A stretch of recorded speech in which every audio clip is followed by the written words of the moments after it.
ಹತ್ರ ಎಲ್ರಿಗೂ ಕಾಣಿಸ್ತೀನಿ.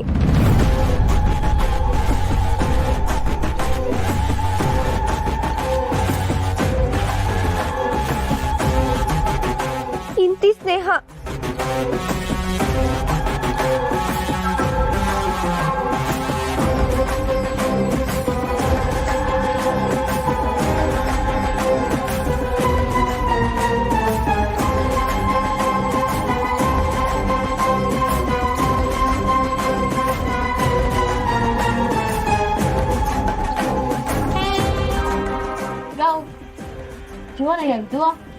ನಿಜವಾಗ್ಲೂ ನಂಗೇನು ಗೊತ್ತಿಲ್ಲ.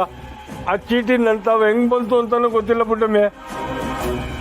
ಅದು ಆತ್ಮ ಏನಾದರೂ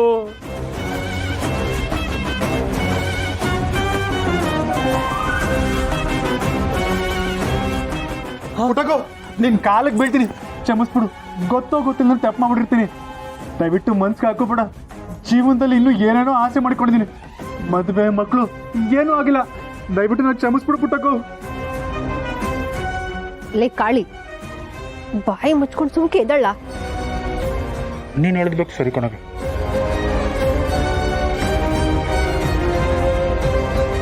ಅವತ್ತು ಡಿ ಸಿ ಆಫೀಸ್ದಾಗ ಪತ್ರ ಬರ್ದಿಕ್ಕೆ ಹೋಗಿದ್ಲು. ಇವತ್ತು ಅವ್ರ ಅಪ್ಪನ ಹತ್ರನೇ ಪತ್ರ ಬರ್ದಿಕ್ಕೆ ಹೋಗೋಳೆ. ಹಾಗಂದ್ರೆ ಇವತ್ತು ಸ್ನೇಹ ಎಲ್ಲರಿಗೂ ಕಾಣಿಸ್ಕೊಂತಾಳೆ.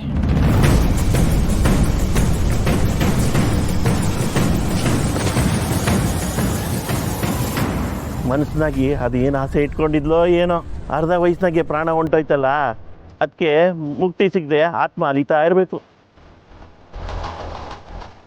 ಹಿರಿ ಯೋನಿದೆಲ್ಲ ಈ ದಿನ ಬರೀ ಅವ್ರು ಹಂಗೆ ಮಾಡಿದ್ರು ಹಿಂಗೆ ಮಾಡಿದ್ರು ಅಂತ ಬೇರೆಯವ್ರ ಬಾಯಿನಾಗೆ ಕೇಳ್ತಿದ್ದೆ. ಇವತ್ತು ಅವರೇ ಬರ್ತೀನಂತ ಪತ್ರ ಬರೆದವರಲ್ಲ, ಆಗಲಿ ನಮ್ಮವರೇ ಬರ್ತಾರ ಅಂತ ನಾನು ನೋಡೇ ಬಿಡ್ತೀನಿ.